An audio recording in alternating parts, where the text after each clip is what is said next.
Good evening, this is Miss Jill Louise Starr, and tonight I'm going to be discussing a very important topic, especially in this post-9/11 political environment, whereby the United States has chosen Croatia, which was a staunch ally of Hitler during World War II, and in fact, on its top-seller, best-selling list of books in the past 10 years, Mein Kampf has been always on its top 10. Why the United States has chosen to arm with some of the most sophisticated and secret weaponry that the United States has, and given it and training Croatia with this weaponry, and why the United States, I'd like to ask, is neglecting Serbia and the Republic of Srpska, who fought against the Axis and Hitler during World War II, are being rejected, and why, as I stated previously in many videos, why specifically the information given from the Republic of Srpska to the United States of America, and in particular the U.S. mission to the United Nations in New York City when Richard Holbrooke was there and Bill Clinton was present, why the information that an Al-Qaeda operative and agents were working at the Bosnian mission under a false name directly prior to 9/11 was ignored, and why we, Darko Trivunovic and I, myself, who tried to fax every United States and UN member state mission in New York City before 9/11, this information, were told to leave us alone, and we were called Serb nationalists. I'm going to start by reading the article I found this evening on the CIA database called Croatia Using Advanced United States Installed Intelligence Technology to you. I think you'll be as angry as I am about this. Quote, "The world's most advanced Watson system for analyzing intelligence data and advanced U.S. equipment for listening in on digital communications has lately been installed in Croatia. The Croatian intelligence service received the Watson system and surveillance equipment from the United States of America for use in the fight against terrorism and illegal immigration. Period. The equipment and installations have been mounted in all major Croatian towns. Period.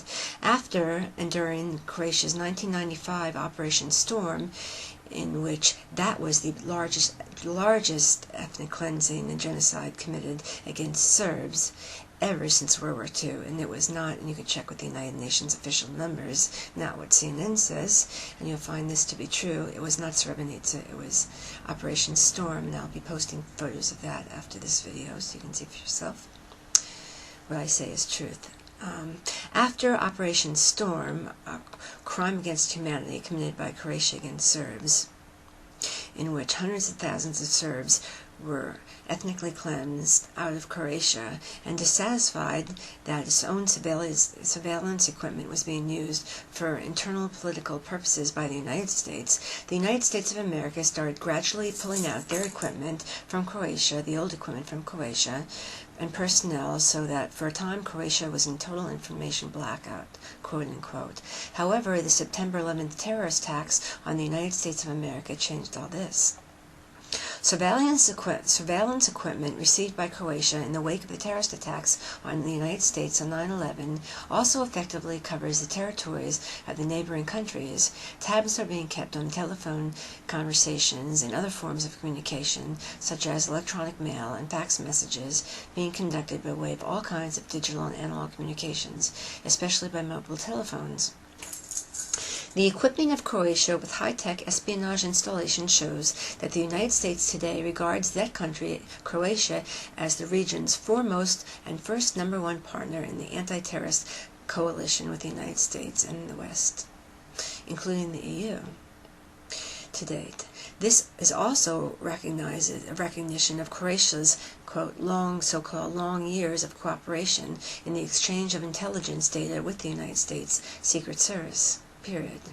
This is especially true, they say, in the case of exchanging intelligence information on the presence of terrorist groups and individuals in Bosnia and Herzegovina over the past years. Now, if you've seen any of the videos I put out in the past several days, you'll know this is a fallacy and an untruth. And it's almost laughable if it wasn't so sad that the U.S. actually believes it. Period. With the arrival of the new espionage equipment and technology, Croatia's from the United States has become the, quote, biggest source of intelligence on terrorism to the United States and Southeastern Europe for the needs of the anti-terrorist coalition between the United States, Western Europe, and the EU. If you believe that, you believe anything. And especially when it comes to cooperation with terrorists, with terrorist information between the United States and Croatia. This espionage cooperation has, the United States says, intensified several-fold, end quote, period. The Croatian intelligence service, in cooperation with America and SFOR, Stabilization Force Command in Bosnia and Herzegovina, has been instrumental, they say, in keeping under surveillance and also arresting many collaborators in Osama bin Laden's network in Bosnia and Herzegovina. Again, if you believe that, I have some swampland in Florida I'd love to sell President Barack Obama, period. It has greatly reduced the transfer of foreign nationals across the Croatian border, the United States says, and as the Zagreb National Nazi magazine learned, quote, claiming that discovery and many arrests are imminent for foreign terrorist war criminals such as Ratko Mladic and Radovan Karadzic, who are already being kept under Croatia's successful surveillance from Croatia with this new espionage equipment, says the Croatian National Nazi paper, period, end quote. The United States has had noticed that because of the inability to invest in equipment for electronic surveillance with the NCIE, National Electronic Surveillance Service, the Croatian Intelligence Service was no longer capable of offering quality information to the United States of America, we're told in this CIA report. Especially because the presidents of Mujahideen and foreign terrorists situated in Bosnia and Herzegovina, which we know is true, and attempts at illegal migration to the west via Croatia, which again we know is true because of Serbia's information, not because of Croatia, who are allies with the Bosniaks, who are Al-Qaeda terrorists.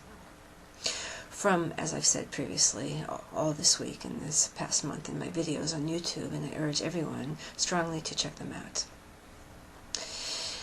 After the terror attacks on New York and in Washington, the United States declared a war on terrorism using all types of weapons. It designated Croatia, because of its prior positive record in intelligence exchange, as a very important partner in this effort. Again, if you believe that, I have some swampland in Nevada I'd like to sell you too, Mr. Obama. Over the past 2 months in particular, Croatian President Misic met with the greatest and most important world leaders, presenting a series of serious proposals, it said in the CIA report, in the struggle against terrorism and trying to win recognition for the role played by Croatia in the anti-terrorist coalition. Misic also recently met with U.S. President Bush, not so long ago, who paid tribute to Croatia in its struggle against terrorism, period. And while he has been rather misunderstood and ignored at home, the International Coalition Against Terrorism has recognized the importance of so-called Croatia in the anti-terrorist coalition, and the United States in particular, as the leader of the anti-terrorist coalition, has made an effort to provide this technological assistance and espionage equipment and training in the Balkans to Croatia, not Serbia, period. I could go on here, and I will in the next segment, but it's both sad and ironic that this has taken place for many reasons, especially if the United States of America, as is stated in the CIA report, has based this post-Operation Storm, in which hundreds of thousands of Serbs were ethnically cleansed, killed, murdered at point blank, and committed genocide against. It's shocking to me, and it should be shocking to the world, and it should be shocking to Serge Brommer's ICT prosecutor, who recently stated that the Serbs had been, quote, unfairly treated during the trials that he has held. I'm going to post pictures, and please do check out my videos regarding this, because if it weren't so sad, it would be laughable. Thank you for joining me. Jill Starr for the Law Project Center, New York City offices. Good night.